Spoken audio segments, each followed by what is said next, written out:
parecen aguas termales.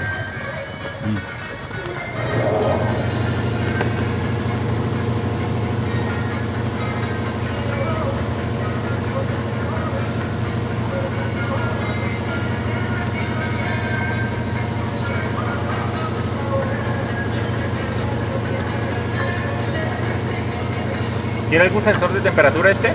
Y el que pues ese que conectamos.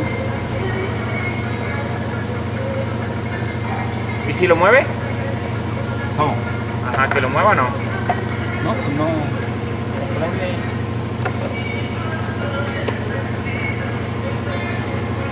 Digo que no sé cómo trabaja.